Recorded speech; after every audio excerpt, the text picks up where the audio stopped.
Well, hi and welcome.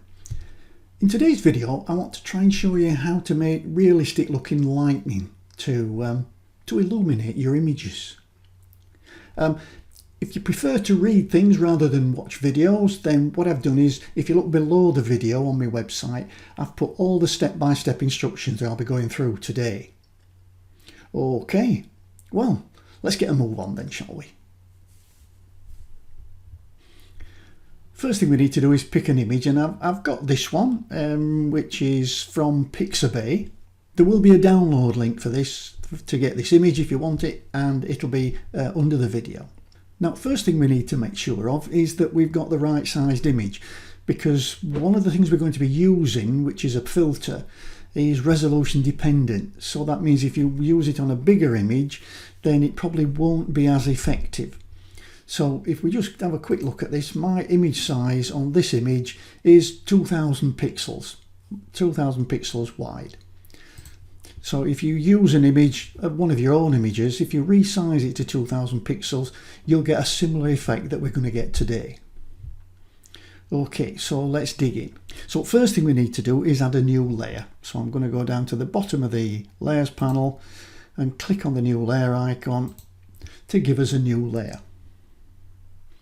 Or we can use the keyboard shortcut, I'll just show you that, which is Control Shift and N, or Command Shift and N if you're on a Macintosh, and that gives you a new empty layer. Now on this layer we're going to create a gradient, and I want this to be a black and white gradient. So I'm going to make sure that my foreground and background colours are set to black and white, and we can do this by pressing the D key, and the D key will reset to black and white, or white and black. If it sets it to white and black, like I've just done here, then we've got the X key. And I always remember this as being X for exchange, because it swaps them round, it toggles them. So if I press the X key now, you'll see if I keep pressing the X key, I'll toggle my foreground and my background colours. So I can make sure that black is the foreground colour and white is the background colour. Next I need to pick the gradient tool, and I can go and pick it from the toolbox here, or I can press G on the keyboard. And then I need to make sure that I've got a linear gradient, which is the first one up here on the tool options bar. And then I need to pick a black to white gradient, which in the new setup here, we've got the two in the basics. We've got a black to white and a black to transparent. I'll pick the black and white and click OK. And then I'll make a gradient going from somewhere up here, maybe a quarter of the way in, something like that, down to the bottom here. And that's my gradient done. Now we're going to use the difference clouds filter to and we're going to run it on this gradient to make a start on getting us lightning effect. So I'm going to go to my filter menu, and I'm going to go down to render, and then difference clouds. And that will come up with this, and this will be different every time you do it. And this doesn't look bad actually, but it's actually the wrong way around. I've actually got here, which is going to be my lightning effect, is going to be the darker part of these clouds. So what I need to do is to invert this image. And I can do that by pressing the Control and the I, or the Command and I if you're on a Mac. And we can see now that we've got a little bit of this lightning effect in these lighter areas.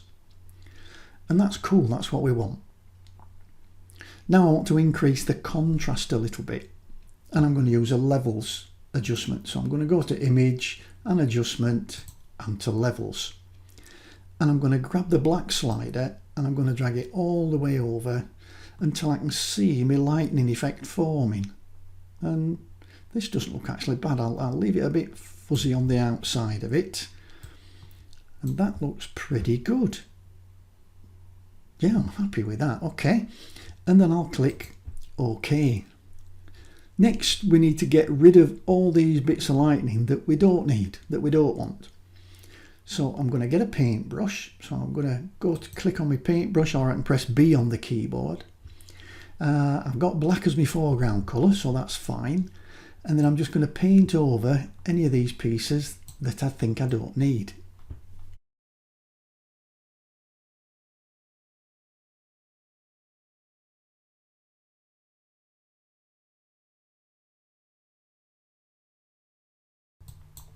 Okay, I think we've got somewhere nice. I've got a nice cracking piece of lightning, a lightning bolt now. But I've got a lot of black round it. And I need to make these black pixels disappear. And I can do that with the blend mode. So if I go over to my layers panel and I select, say, the screen blend mode, all of a sudden all the black disappears, so I don't have to cut anything out. And I can transform, well, let's just move it first. So I can move this layer now, and I'll place just one end of the lightning in this light area up here. So I can just fade it in to make sure it's, just make it look as though it's coming through a hole in the clouds. And then I'll transform and Control and T, and I'll try and just move it and change the shape of it a little bit. Back over there, and I'll try and get it somewhere, let's say, to hit that post there. Whoops. I'll tell you what, I'm going to have to make it a bit smaller so I can jiggle it about better. There we go. So we'll get that into there again, and then we'll try and drag this down until we get it somewhere like that. We can rotate it a bit as well, something like that, and then we'll say it's just hit that flag post there. Ooh, yeah, I like that.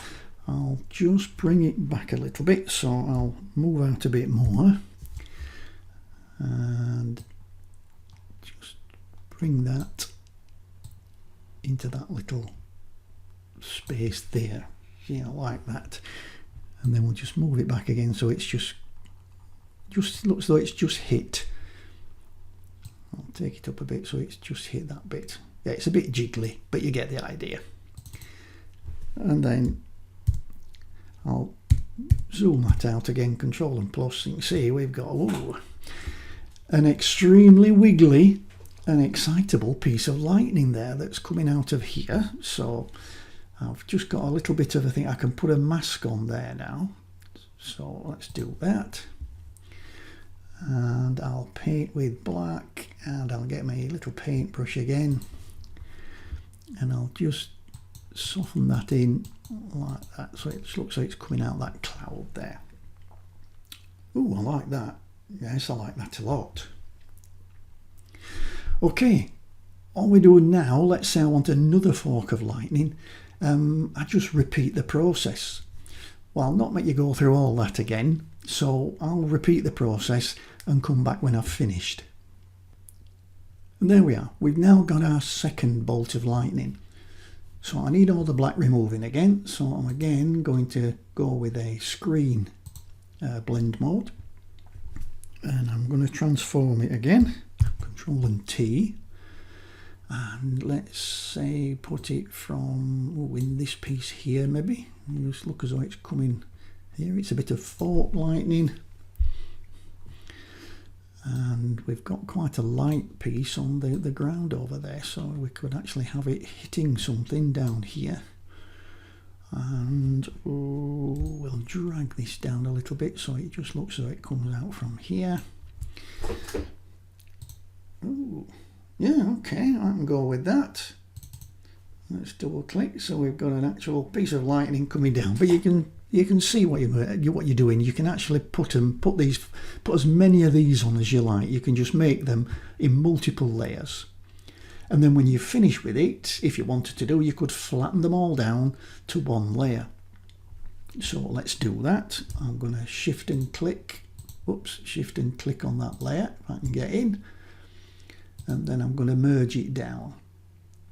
Let's just merge the layer. So I've got both of those now, and I just need to put the screen blend mode back. There we go. So you can have as many forks on this lightning as you like. Yeah, quite happy with that, and I think it works out nicely. There it's illuminating this area of the path just here. In fact, I could probably have one going over here. But anyway, that's it. That's how to create using a filter and a gradient, how to create lightning. Okay, I do hope you enjoyed that. If you did, please give me a thumbs up or leave me a comment in the notes area underneath the video. And please click that subscribe button and become part of my Photoshop learning community. It'll help me greatly to reach more people with my videos. Thank you very much for watching. I'll see you in the next video. Bye for now.